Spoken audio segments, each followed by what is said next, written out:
तो जैसे हम कन्या की विदाई करते हैं, ऐसी इस जगत के मायके से हम सबकी विदाई इसी प्रकार से होनी है। और रो के होवे चाहे गा के होवे, होना एक दिन सबका गौना। तो जो संत सिद्ध होते हैं, जिनको अपने जगतपति से परिचय बढ़िया हो जाता है, वो जीते जी समाधि ले लेते हैं। उन्हें कोई रोना धोना नहीं, जरूरत नहीं पड़ती, क्योंकि वो जहाँ जा रहे हैं उन्हें मालूम है। पर हम लोगों को नहीं मालूम हम कहाँ जाएंगे मरने के बाद। वो घबराए रहते हैं, इसलिए बहुत ज़्यादा भय रहता है, रोना धोना भी ज़्यादा होता है। इसलिए इसका नाम संसार है। संसरती, सब एक ना एक दिन सरकने वाले हैं, माने जाने वाले हैं, इसलिए जाने की तैयारी करनी चाहिए।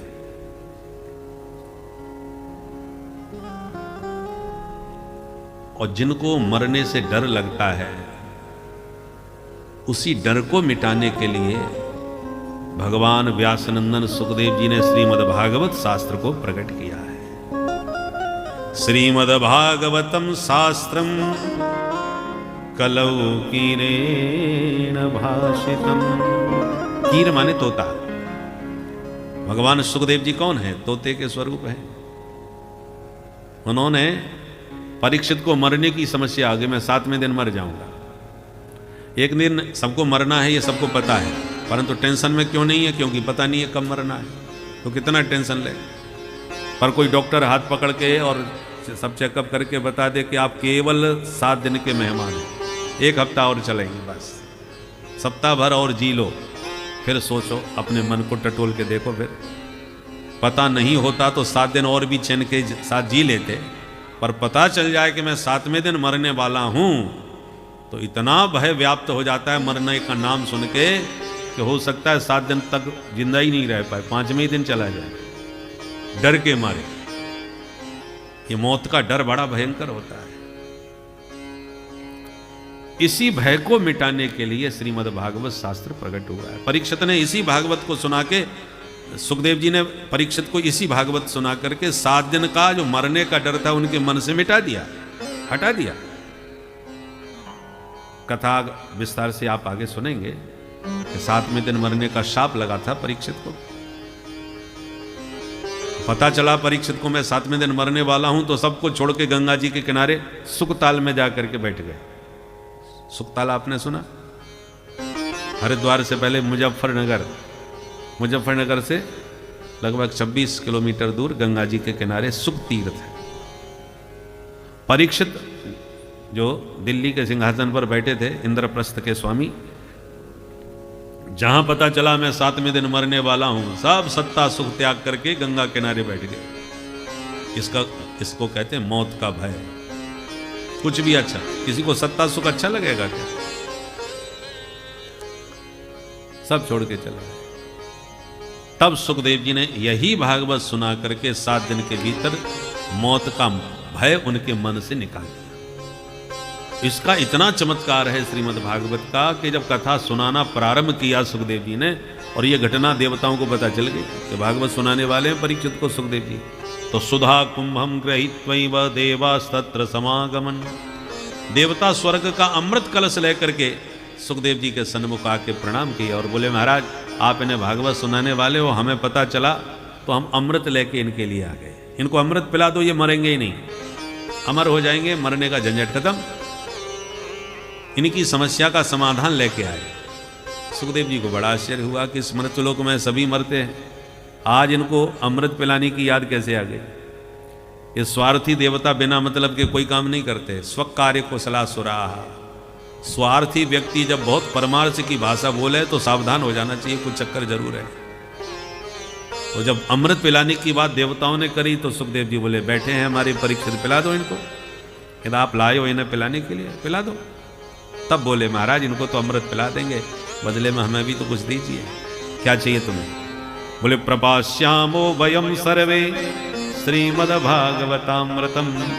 हम चाहते हैं जो भागवत रूपी अमृत आप इनको पिलाने वाले थे वो हमको पिलाइए, और हम इनको स्वर्ग का अमृत पिला के इनकी समस्या का समाधान करते हैं, बदले में आपसे हम कथा अमृत पीना चाहते हैं। सुखदेव जी खूब हंसे और बोले, देवताओं तुम महा ठगिया हो भाई। कोई कांच का चमकीला टुकड़ा पकड़ा के आपसे बदले में आपसे करोड़ों की मणि मांगे, उस व्यक्ति को ठगी ही कहा जाएगा। कांच और मणि की क्या बराबरी? क्व सुधा क्व कथा लोके क्व कांचः क्व मणिर्महान् ब्रह्मरातो विचार्यैवं तदा देवान् जहास। सुखदेव जी ने हंस करके देवताओं को वहां से भगा दिया। बोले भागो यहां से, ठगिया कहीं के, कांच रह के मणि मांगते हो हमसे। अरे तुम्हें प्रेम से कथा सुनना था, शांति से बैठ के तुम सुन लेते। परीक्षित के साथ और भी लोग सुन रहे थे, अकेले परीक्षित को नहीं सुनाया। तो देवताओं को यदि सुनना था वो भी चुपचाप बैठ जाते, तो उनको भी सुना देते। तो सुखदेव जी ने उनको भगाया क्यों? क्योंकि देवता अभिमानी थे, देवत्व के अभिमान में आए हुए थे। कथा तो सुनना चाहते थे पर मनुष्यों के साथ नहीं। ये मरण धर्मा, मनुष्य हैं, मरने वाले। हम अमर देवता हैं, हमारा शरीर दिव्य है, हमारा लोक दिव्य है, हमारे सब काम अलौकिक दिव्य हैं। और इन मरने वाले मरण धर्मा मनुष्यों के बीच में जिनका शरीर भी गंदा होता है, मलमूत्र से भरा होता है, तो इन लोगों के साथ बैठ के हमको पसंद नहीं। तो कथा कैसे सुने? बोले कथावाचक कोई खरीद लेते हैं, अमृत पिला देंगे परीक्षित को, उनका काम खत्म, बदले में कथामृत हम पी लेंगे। और स्पेशल पिएंगे। जो वीआईपी होते हैं ना, वो सब सामान्य लोगों के साथ बैठना पसंद नहीं करते। तो इसलिए हम वक्ता को खरीद के ले चलेंगे, इन्हीं से कथा सुनेंगे, पर इन लोगों के बीच में नहीं सुनेंगे। ये अभिमान देवताओं के मन में था, और जिसमें अभिमान भरा हो वो कथा सुनने का अधिकारी ही नहीं होता। सुखदेव जी ने यह सोचा कि एक तुच्छ देवता ऋषि मुनियों के साथ बैठ के भी कथा सुनना पसंद नहीं कर रहे, और एक देवों के भी देव महादेव हैं जो पक्षियों के बीच में भी जाकर के काकभूषुंडी जी के पास राम कथा सुनने के लिए बैठ जाते हैं। पक्षियों में हंस का वेश बना करके महादेव शंकर राम कथा सुनने जाते हैं, नीलांचल पर्वत पर जहां काकभूषुंडी जी राम कथा कहते हैं। तो महादेव को तो पक्षियों में भी बैठ के संकोच नहीं लगता कथा सुनने में, और देवताओं को ऋषि मुनियों के साथ संकोच लग रहा है। इसलिए अभक्तांस्तांस्य विज्ञाय न ददौ स कथामृतम। देवता अभक्त हैं और कथा भक्तों को सुनानी चाहिए, इसलिए न ददौ, ये भागवत रूपी अमृत देवताओं को नहीं दिया, और सुखदेव जी ने फटकार के भगा दिया। और इसलिए श्रोताओं को नीचे बैठाया जाता है, क्योंकि नीचे वही बैठ पाएगा जिसका अभिमान न हो। जिसमें अभिमान हो वो नीचे थोड़ी बैठेगा कि अरे हम किस मामले में कम है जो इनसे नीचे हम बैठे। तो अभिमान शून्य व्यक्ति ही कथामृत का अधिकारी है, और देवताओं में अभिमान था इसलिए भगा दिया। ऐसी सुराणामपि दुर्लभा, श्रीमद् भागवती वार्ता सुराणामपि दुर्लभा, ऐसी देव दुर्लभ या दिव्य कथा है जिसे सुनने के लिए आप यहाँ विराजमान हैं। बोलो भागवत भगवान की जय। अच्छा महाराज, सौनक जी ने कहा जब इतनी जोरदार ये भागवत की कथा है तो 7 दिन में ही क्यों सुनाई जाती है? 6 दिन में, 8 दिन में, 15 दिन में क्यों नहीं? 7 दिन में ही क्यों सुनाई जाए? और ये परंपरा कहाँ से प्रारंभ हुई वो थोड़ा विस्तार से समझाएं। सूत जी कहते हैं, अच्छा ध्यान से सुनो। एकदा ही विशालायां चत्वार ऋषयो मलाः सत्संगार्थं समायाता दद्रसोस्तत्र नारदम्। सबसे पहले भागवत सप्ताह सनक सनंदन सनातन सनत कुमार ब्रह्मा जी के मानस पुत्रों ने देवर्षि नारद जी को सबसे पहले गंगा किनारे हरिद्वार में सुनाया। सौनक जी ने कहा हमने तो सुना है नारद जी 2 घड़ी से ज्यादा कहीं टिकते ही नहीं, तो 7 दिन बैठ के नारद जी ने भागवत कैसे सुन ली? थोड़ा विस्तार से बताइए महाराज। सूत जी कहते हैं, अच्छा तो ध्यान से सुनो। एक समय की बात है, बद्रीनाथ में चारों भाई सनकादिक घूम रहे थे कि चलो चल के कहीं सत्संग करें। अचानक दद्रसुस्तत्र नारदम, वहां दूर से नारद जी आते दिखाई पड़ गए। तो चारों ने नारद जी को पास में जाकर के पूछा, क्योंकि पास में आने पर पता चला नारद जी बेहद चिंता में डूबे जा रहे हैं, बहुत टेंशन में। तो चारों भैयाओं को आश्चर्य हुआ, ये बाबा तो दूसरों की चिंता दूर करने वाले हैं, आज स्वयं चिंता में डूबे कहां भाग रहे? तो टोका चारों भैयाओं ने नारद जी को, कथम ब्रह्म नदीन मुख कुतश्चिंता तुरो भवान् त्वरितं गम्यते कुत्र कुतश्चागमनं तव। हो ब्रह्मन कथम दीन मुख, नारद जी आपका दीनहीन मुख क्यों हो रहा है? मुख मलिन क्यों है? त्वरितम गम्यते कुत्र, ये भागे भागे आप इधर कहाँ जा रहे हो? और कुतश्च आगमनम, कहाँ से आपका आगमन हो रहा है? इदानीम शून्य चित्तोसी गतवित्तो यथा जनः, आपका मुंह इस समय ऐसा दिखाई पड़ रहा है जैसे महान कंजूस का किसी ने धन लूट लिया हो। तो बाबा तुम्हारी कौन सी संपत्ति लुट गई जो ऐसे लुटे व्यापारी की तरह मुंह लटका के घूम रहे हो? नोचेतम बदकारिणम, आप जैसे मुक्त संग महात्माओं को मुंह लटका के घूमना बिल्कुल अच्छा नहीं लगता। अरे आप तो दूसरों की चिंता दूर करने वाले हो। व्यक्ति बीमार होता है तो डॉक्टर के पास जाता है, पता चला डॉक्टर साहब स्वयं बीमार पड़े, अब बताओ मरीजों का क्या होगा? तो सदगुरु वैद्य वचन विश्वास, संत सदगुरु तो वैद्य के समान होते हैं। आप तो भवरोग दूर करने वाले हैं, तो आपको कौन सा रोग लग गया जो ऐसे भागे भागे जा रहे हो? तब नारद जी ने कहा भैया मैं सच में आज बहुत परेशान हूं, पर मेरी परेशानी क्या है वो ध्यान से सुना। बोले महाराज परेशानी मेरी यह है कि आपकी तरह मैं भी सत्संग प्रेमी हूं, बिना सत्संग किए मुझे चैन नहीं पड़ता, और असली आनंद सत्संग का केवल भारत भूमि में और कहीं नहीं।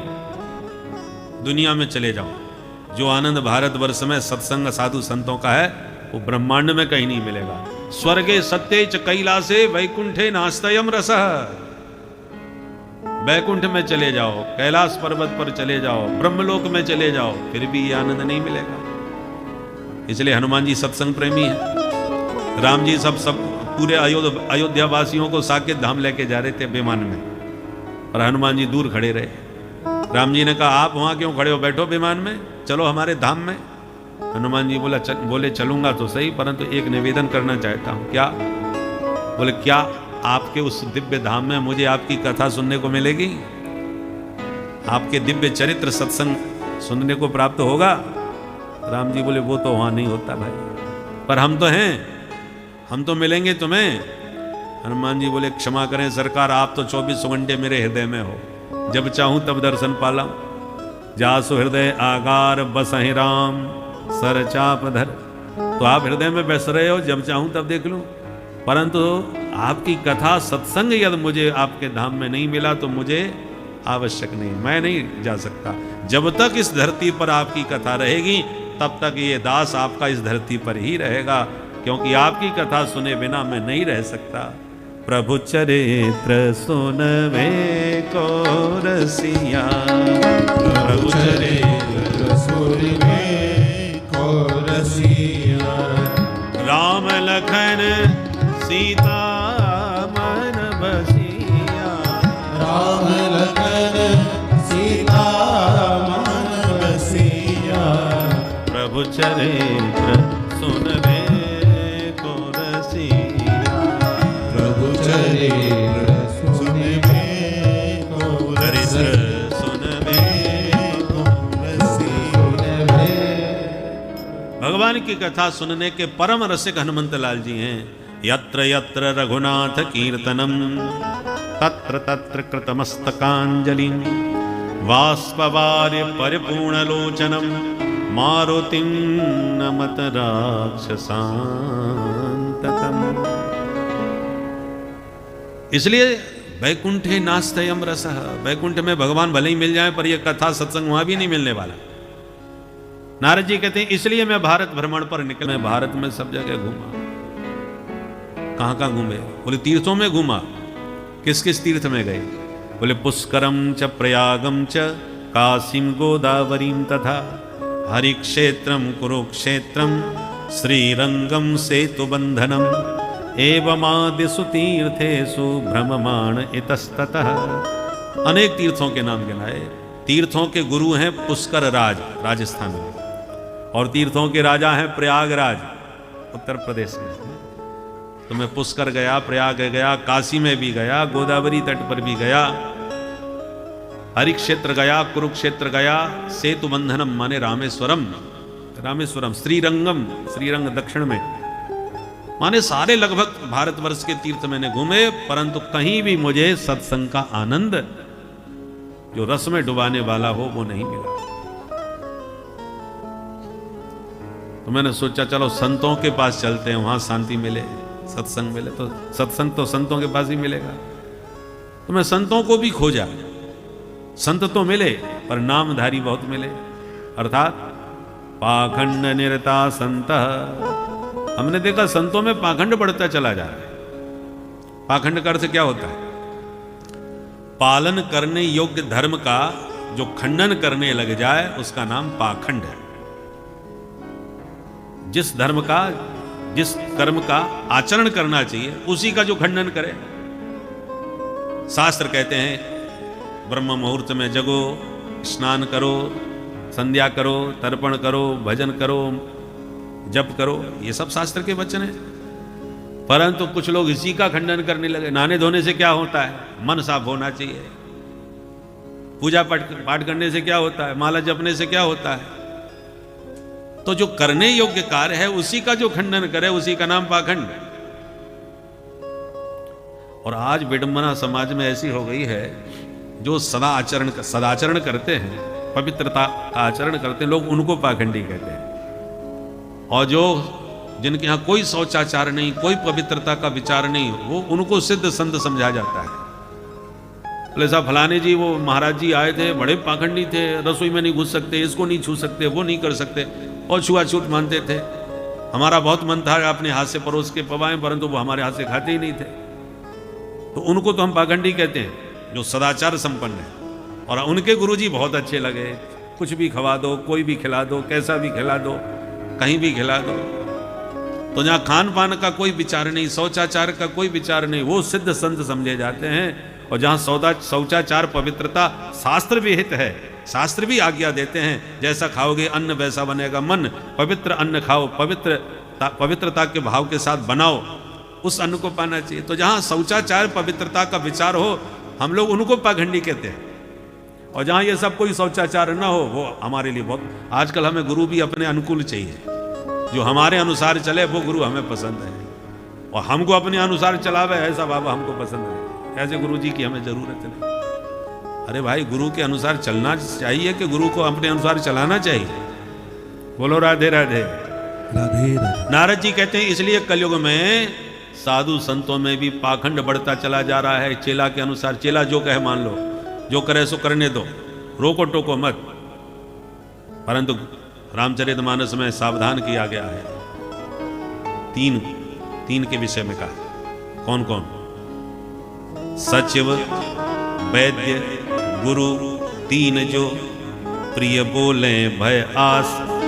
तो राज धर्म तन तीन को होय बेग ही नाश।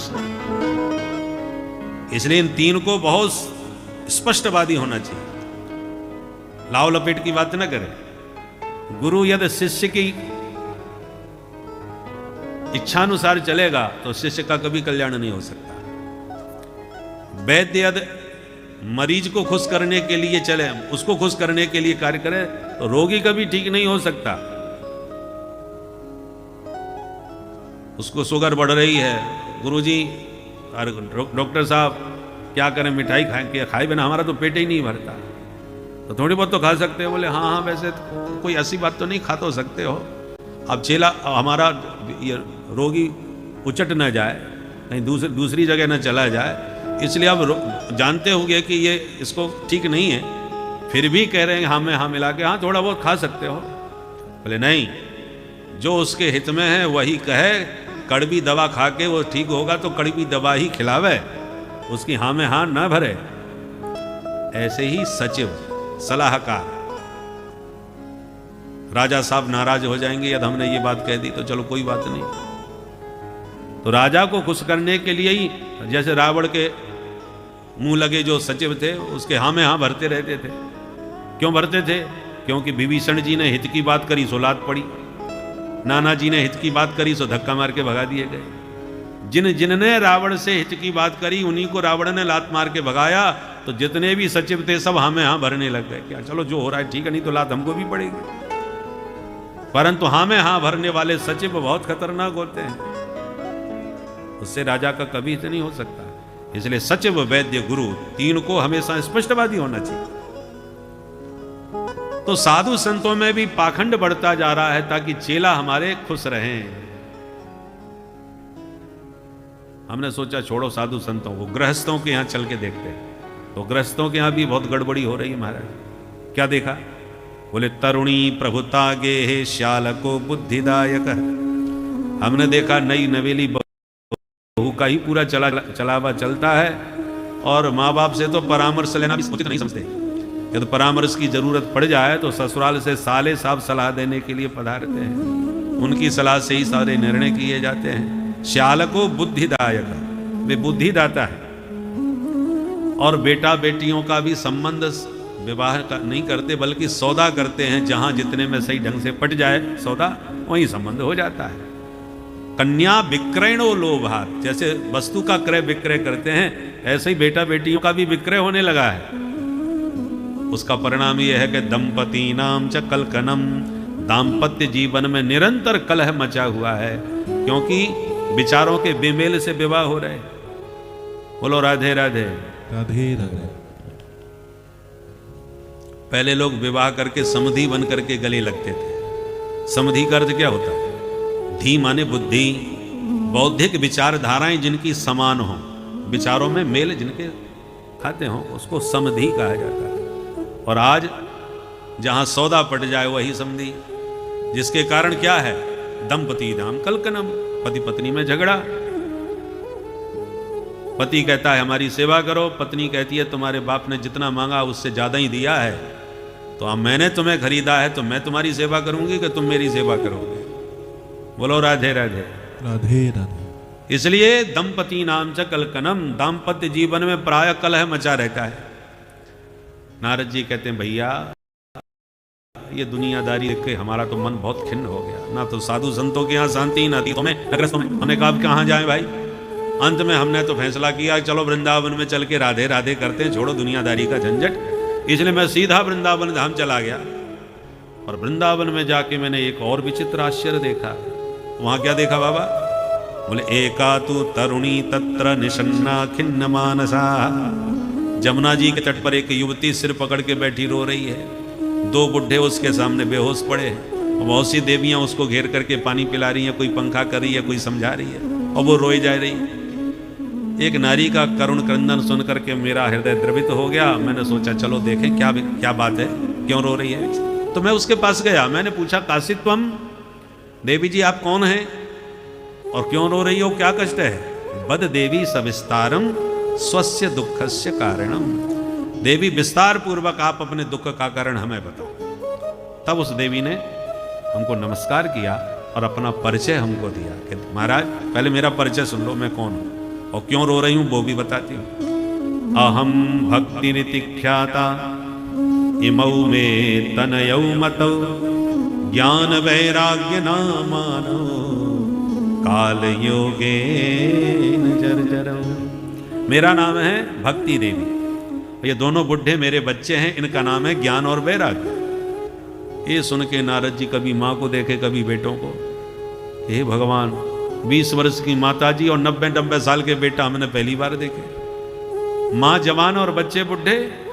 बोले ये कैसे हो गया देवी, तुम्हारे बच्चे और इतने बुढ़े?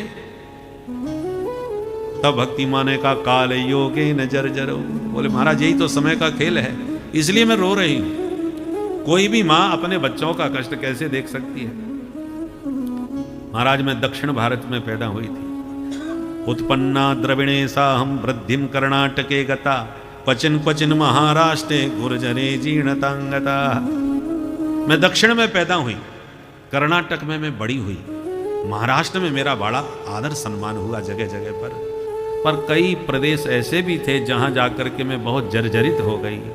मेरे पाखंडी खंडितांग कहा, पाखंड से मेरे अंगों को बहुत खंडित किया गया। मैं बहुत दुखी हुई और इसलिए मैं भागती हुई अपने बच्चों को लेकर के इधर उधर देशांतरों में भटकती भटकती वृंदावन में पहुंच गई। पर वृंदावन में प्रवेश पाते ही मैं एकदम नई नवेली स्वस्थ मस्त हो गई और बच्चे मेरे दोनों बुढ़े हो गए। यहाँ आते ही इन बच्चों की हालत देख करके अब मैं दुखी हूँ। महाराज मैं कहाँ जाऊँ, यहीं रहूँ कि कहीं भाग जाऊँ?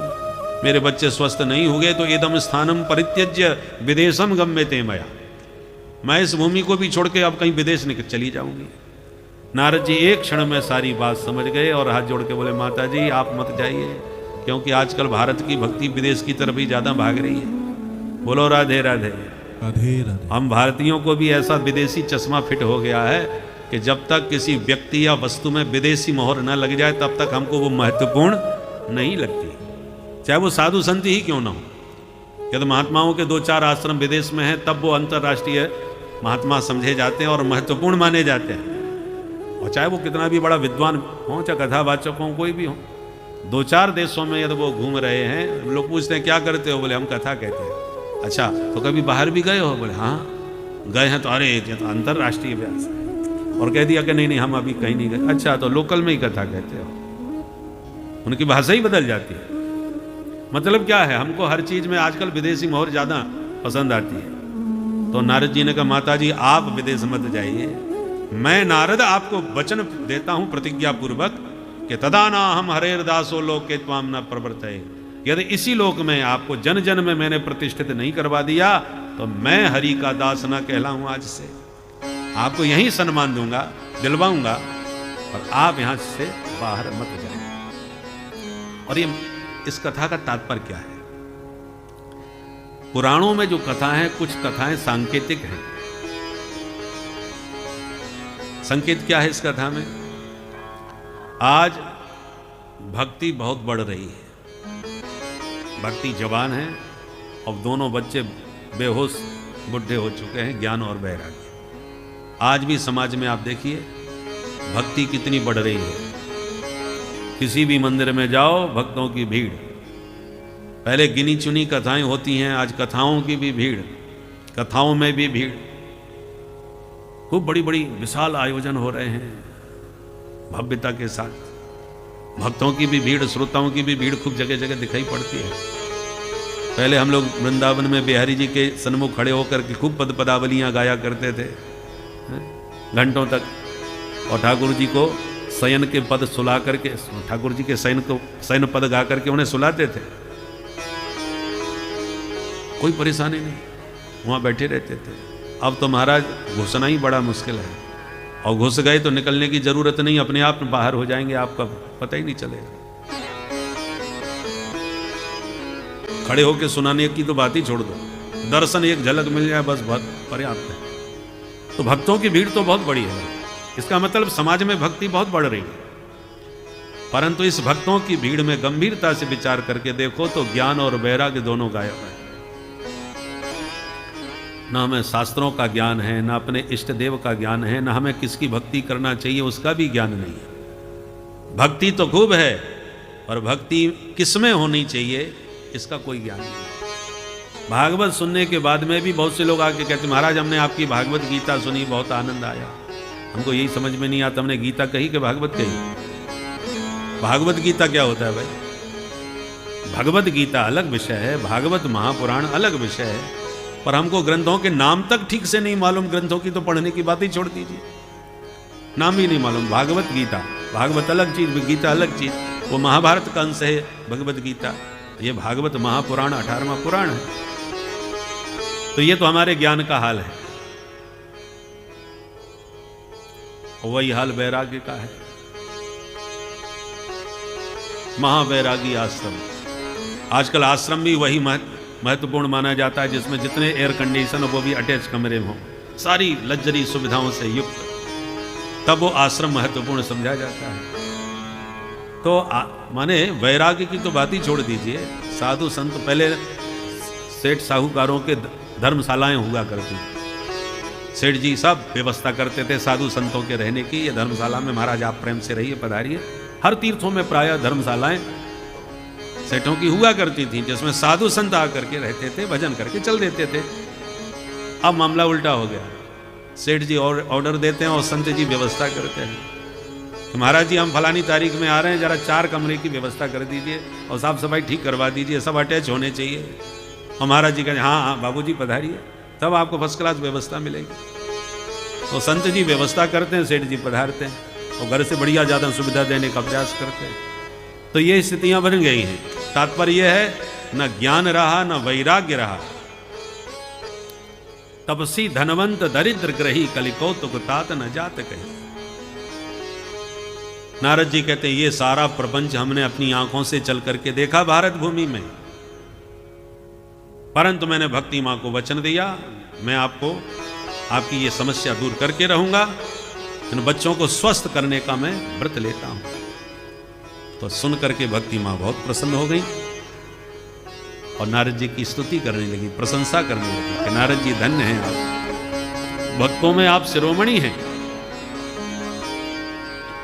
आप जिस पर कृपा करते हैं उसी को भगवान से मिला करके कृतार्थ कर देते हैं, चाहे ध्रुव हो चाहे प्रहलाद, ये सब नारद जी के चेला हैं।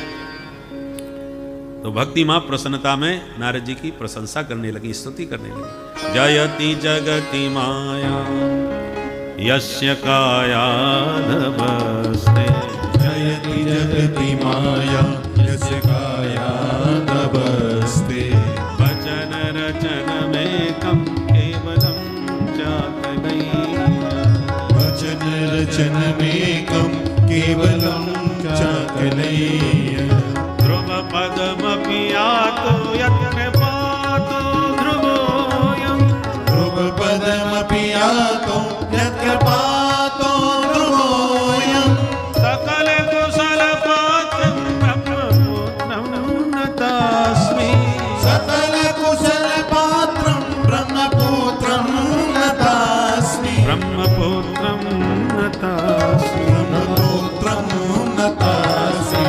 जयति जगति माया, जयति जगति माया, जयति जगति माया। हे देवर्षि नारद जी आपकी जय हो, जय हो। आपने ध्रुव पर कृपा करी तो आज ध्रुव तारा बने ध्रुव जी आकाश में दैदीप्यमान हो रहे हैं। आपने प्रहलाद पर कृपा करी तो दैत्य पुत्र होने पर भी प्रहलाद जी भक्तों में शिरोमणि कहलाते हैं, भक्त शिरोमणि भय प्रहलाद। तो महाराज जी आपकी कृपा अद्भुत है, तो जैसे ध्रुव प्रहलाद पर करी ऐसे मेरे इन बच्चों पर भी कर दीजिए। नारद जी बोले देवी तुम इतनी दुखी क्यों हो रही हो? वृथा खेदय से बाले अहो चिंता तुरा कथम, श्री कृष्ण चरणाम भोजम स्मर दुखम गमिष्यति। चिंता को छोड़ो देवी और प्रभु के चरणों का चिंतन प्रारंभ करो।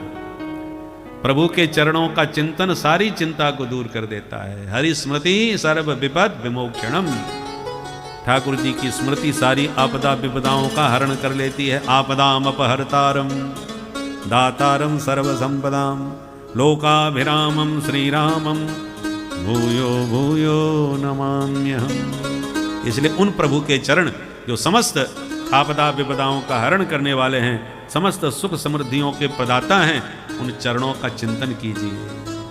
सारी समस्याएं, सारे कष्ट, सारी चिंता दूर हो जाएगी।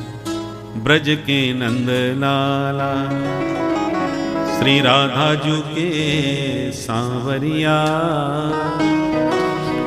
सब दुख दूर हुए जब तेरा नाम लिया। ब्रज के सभी गाइए। श्री राधा जी के सांवरिया, सब दुख दूर हुए जब तेरा नाम लिया।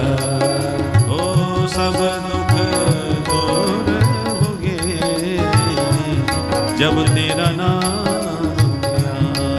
ओ सब दुख दूर हुए जब तेरा नाम लिया।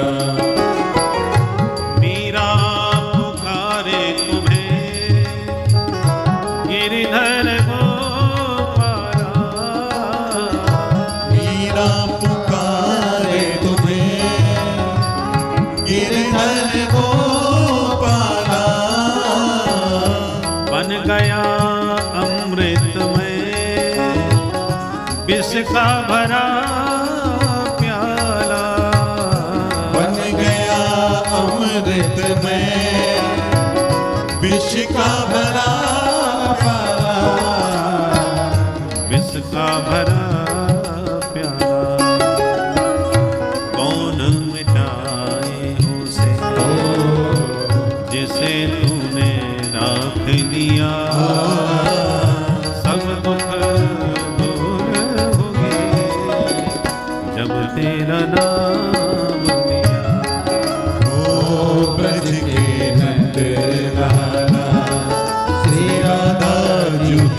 सांवरिया सब दुख दूर हुए जब तेरा नाम श्री राधे जय हो।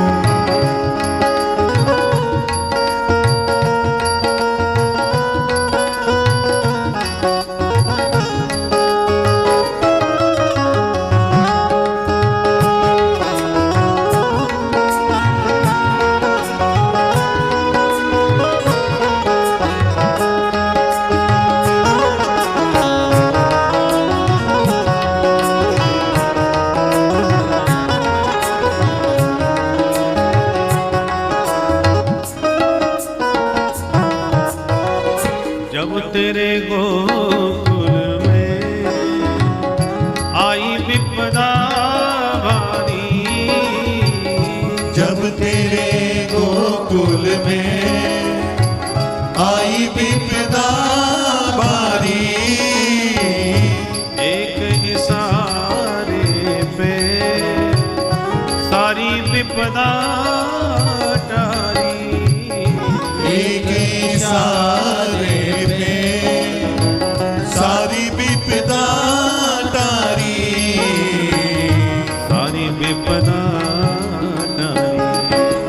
मुड़ गया गोवर्धन जिसे तूने उठा लिया, सब दुख दूर हुए जब तेरा नाम लिया।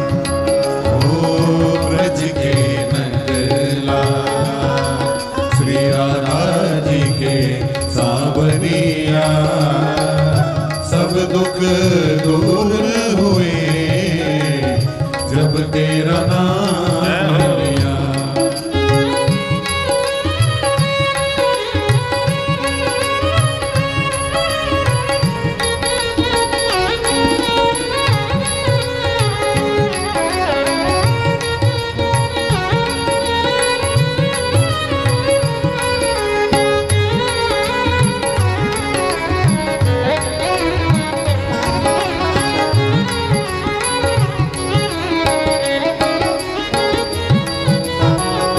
नैनों में श्याम बसे मन में बनवारी, नैनों में श्याम बसे मन में बनवारी, सुध बिसराए गई मुरली की धुन प्यारी, सुध बिसराए गई मुरली की धुन प्यारी, बंसी की धुन प्यारी। मेरे मन मंदिर में रास रचाओ रसिया, सब दुख दूर होंगे जब तेरा नाम लिया। ओ ब्रज के नंदलाला श्री राधा जी के सांवरिया सब दुख दूर हुए जब तेरा नाम लिया। ओ सब दुख दूर हुए जब तेरा नाम लिया। ओ सब दुख दूर हुए जब तेरा नाम लिया। हमारो धन राधा श्री राधा श्री राधा, हमारो धन राधा श्री राधा श्री राधा, ओ परम धन राधा राधा राधा राधा राधा, परम धन राधा राधा राधा राधा राधा, हमारो धन राधा राधा राधा राधा राधा, हमारो धन राधा राधा राधा राधा राधा, परम धन राधा राधा राधा राधा राधा, परम धन राधा राधा राधा राधा राधे हो। धन राधा श्री राधा श्री राधा, हमारो धन राधा श्री राधा श्री राधा, ओ रसिक धन राधा राधा राधा राधा,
बरसाने वारी की जय मोर मुकुट वंशी वारे की जय जय जय श्री राम। राधे। तो नारद जी ने जब समझाया, माँ को समझ में आया, भक्ति माँ को, और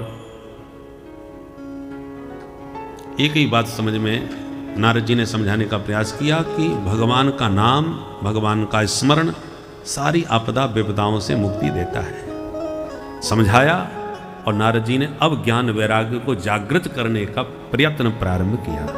दोनों को हिलाए डुलाए, कान में खूब जोर जोर से चिल्लाए, ज्ञानम प्रबुद्धताम शीघ्रम रे वैराग्य प्रबुद्धताम।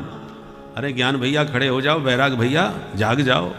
और कोई फायदा नहीं हुआ। नारद जी समझ गए स्थिति गंभीर है, इनको बिना दवाई दिए ठीक नहीं होंगे। तो दवा कौन सी पिलाई जाए? तो वेद वेदांत घोषश्च गीता पाठिर मुहुर्मुहु। चारों वेद सुनाए। वेदांत माने वेदों का अंतिम भाग, उपनिषद। उपनिषदें सुनाई। बात नहीं बनी तो फिर सब वेद वेदांत का सार भगवद गीता सुनाया। सर्वोपनिषदो गावो दुग्धा गोपाल नंदन पार्थो वत्सा सुधीर भोक्ता दुग्धम गीतामृतम महत। सारी उपनिषदें गाय हैं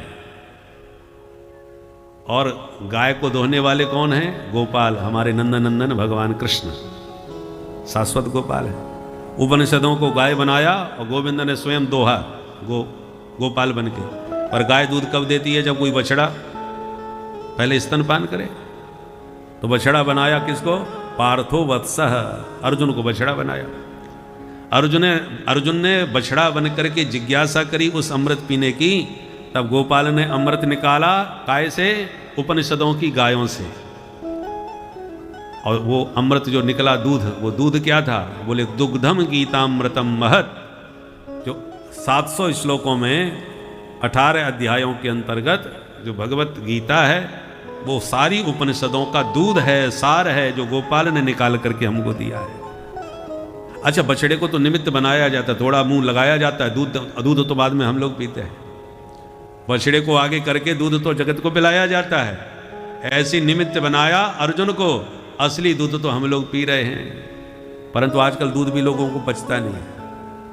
दूध घर घर पहुंचाया जाता है और जो ना पीने वाली चीज है वहां पीने वालों की लाइन लगी रहती है। बोलो राधे राधे राधे राधे। तो न पीने वाली चीज है वहां पर लंबी लाइन लगती है, वहां घर घर पहुंचाने की जरूरत नहीं पड़ती, पीने वाले वहीं पहुंच जाते हैं। पर दुग्धामृत को पीने के लिए घर घर पहुंचाया जाता है, क्योंकि सबको आजकल पचता नहीं है। उसी प्रकार जो भगवत गीता का जो दिव्य ज्ञान विज्ञान है, वो लोगों को पसंद नहीं आता। भागवत की कथा में फिर भी लोग श्रोता आ जाएं, पर गीता का प्रवचन सुनाया जाए तो लगभग श्रोता गायब हो जाते हैं, या बड़ी मुश्किल से बैठेंगे और बैठाओ लोगे तो खर्राटे बजाएंगे। पचता नहीं है भाई। आजकल शुद्ध दूध मिलता भी नहीं है, मिलावट का है। और घी तो बिल्कुल भी पसंद नहीं है, डॉक्टर भी मना कर दे, चुपड़ना भी नहीं। ये स्थिति है, क्योंकि शुद्ध मिलता भी नहीं, और मिल भी जाए शुद्ध तो पचाने वाले नहीं, उतना परिश्रम नहीं जो पचा पाए। उसी प्रकार दुग्धम गीतामृतम महत, सबका सार है। तो नारद जी ने गीता भी सुनाई। चेतना तो थोड़ी आई ज्ञान वैराग्य में, और थोड़ी देर में ही फिर आंख बंद करके बेहोशी में चले गए। अब नारद जी सिर पकड़ के बैठ गए, स्वयं चिंता में पड़ गए कि भाई मैंने प्रतिज्ञा की है कि इनको मैं ठीक करके रहूंगा, पर ये तो ठीक ही होते नहीं। जितनी मेरी दवाएं थी सब मैंने इनको घुटा दी, पिला दी।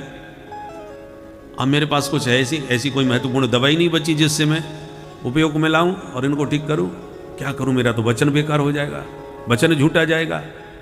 चिंता में सिर पकड़ के बैठ के सोचने लगे क्या करूं। तो व्योम वाणी तदैवा भून, उसी समय आकाशवाणी हुई। आकाशवाणी क्या हुई? मार्षे खिद्यताम इति। नारद जी आप बिल्कुल दुखी मत हो, खेद न करो। एतदर्थम तु सत्कर्म सुरस्य स्वम समाचर। नारद जी आप इनको स्वस्थ करना चाहो तो पहले सत्कर्म करो। नारद जी बोले तो इतनी देर से हम क्या कर रहे थे?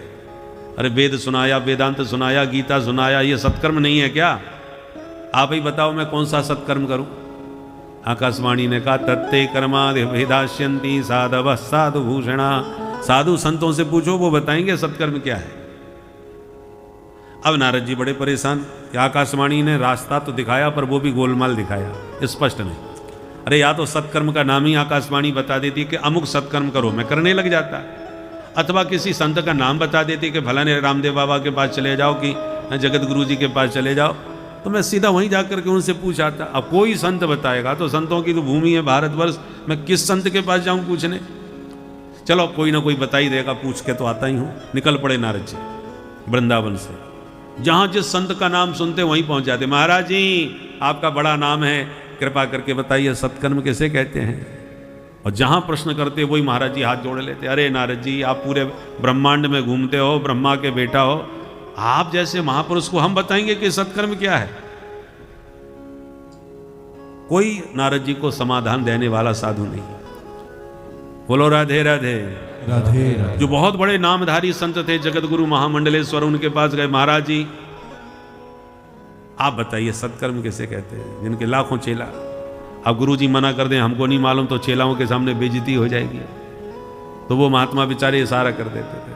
आजकल अधिक मास में हमारा मौन व्रत चल रहा है, मौन खुलेगा तब बात करेंगे, बाद में आइए, इशारा करके मना कर देते हैं अपनी इज्जत बचाने के लिए कि नारद बाबा को हम जवाब दें तो क्या जवाब दें, तो मौनी बाबा बन जाते थे। तो नारद जी स्वयं कह रहे कि मूकी भूतास तथान्य तु कियंतस्तु पलायिता। बहुत से महात्मा मेरा प्रश्न सुन के मौनी बाबा बन गए, बहुत से पलायन कर गए, परंतु हमको प्रत्युत्तर कहीं नहीं मिला, जवाब कहीं नहीं मिला। तब अंत में हमने फैसला किया कि अब हम किसी से नहीं पूछते। आजकल लोग बद्रीनाथ खूब जा रहे हैं, पट खुल ही गए हैं, तो चलो हम भी बद्रीनाथ में चल के भगवान नर नारायण ऋषि से ही पूछ के आते हैं। इसलिए मैं बद्रीनाथ में आया था महाराज, उन्हीं को ढूंढ रहा था कि वो कहाँ मिले, ताकि मेरे इस प्रश्न का समाधान मुझे प्राप्त हो जाए। वो दोनों नर नारायण तो मिले नहीं महाराज, चारों आप भैया मिल गए सनकादिक। तो मेरा प्रश्न अब आप चारों से ही है, आप ही बता दो सत्कर्म किसे कहते हैं। सनकादिक बोले राम राम राम। इतनी मामूली सी बात पर इतने परेशान। देखो नारद जी, तो तुम्हारा लटका हुआ मुंह हमको बिल्कुल पसंद नहीं आ रहा। पहले तो ये टेंशन खत्म करो और प्रसन्न हो जाओ, क्योंकि जिस उपाय को तुम खोज रहे हो वो हम बताते हैं।